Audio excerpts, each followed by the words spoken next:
سره جی خوږ باچا موجود دی. خوږ باچا دا راته ووایه چې په دې باندې خو موږ پوره سر خوږ کو چې یاره زموږ د بارګین کم ریلیټډ کاروبار چې دی هغه بدنامول طرف ته چې دی لیږي. ما اورېدلی دی چې د پوره پنجاب نه د نورو صوبو نه خلک راځي او د سوات په بارګینیانو اعتبار کوي او دلته ډېر په صفا ماحول کې ګاډي الي. دا الزام ولې لګوي؟ دا کاروبار ولې بدناموي؟ اعوذ بالله من الشیطان الرجیم.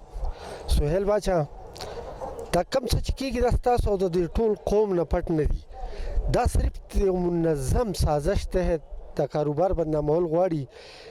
آیا چې یاره دوباره بیا هغسې حالات جوړول غواړي کوم چې دا څو کاله مخکې په دې سوات باندې تېر شو؟ ځکه چې تا وایي اوس تپوس ترې وکړو چې یاره څومره خلک اکبر علي خان 50% وي، خو زه به تا ته ووایم چې کم از کم 60% خلک د دې کاروبار سره وابسته دي.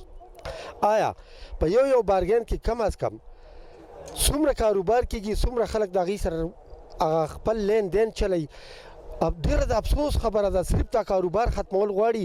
زه یو سوال کوم چې که چېرې دا کاروبار ختمول غواړي نو بیا دې پاکه خبره وکړي. دنیا کاروبارونه دي، موږ به بل څه کاروبار شروع کړو. خو یو خبره زما کومه چې په زړه د هغه دا ده، کوم حالات چې اوس راغلي دي دا بارګین مالک ته نه دي راغلي، دا عوام ته راغلي دي.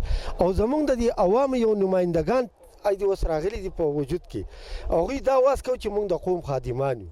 زما د هغه قوم هغه خادمانو ته ریکویسټ دی چې راوړاندې دي شي او د دې ځپلې قوم د دې خپل بېوسه قوم دي کم از کم لږ تپوس خو وکړي چې خبره لږ مخ په وړاندې خو لاړه شي. مننه چې زنګ سره علم خان هم موجود دی. علم خان چې دی دا ټول ګیدرینګ چې دی راغوښتی.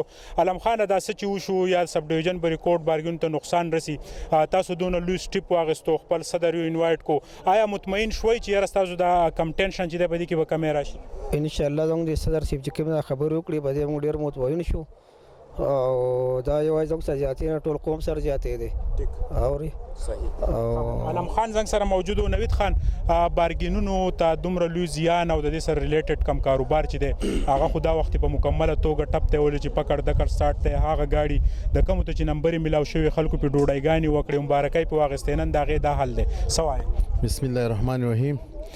څنګه چې زموږ د ملګرو دا خبرې وکړې ټولې صحیح خبرې وکړې، بل یوازې د دې سره مونږ بارګین والا ته نه دی تکلیف، دا هغې اولس ته داسې اولس څوک د بهر نه راغلي چا ځانه پیسې راغونډې کړي، قرضداري کړی دی، گاډی اخیستی، څوک پې ټیکسي کوي، څوک پې څه کوي او ځان یې په دې ملک په کار کړی دی. ځکه دلته خو څه کاروبارونه داسې حال دی.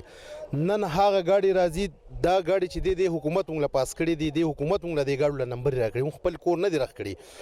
په دې ګاډو کې چند ګاډي داسې کړي چې په ټایم باندې دوی چې دا غله دي دی سرکاري کړي دي او دای بیا د خلکو له دې ګاډو له دا کم چې اوس موجوده چلیږي دی له نمبر ورکړي چې دا پاک شول. آیا که په تاسو کسټم راغی نو دا بالکل د سیم نه پاک شول، دا په کمپیوټر کې موږ وکتل دا د غلا او د هر څه نه هر قسم شي نه پاک دی. تاسو به ډایرکټ کسټم کوئ او تاسو ته مزید مخکې څه مسله نه راځي.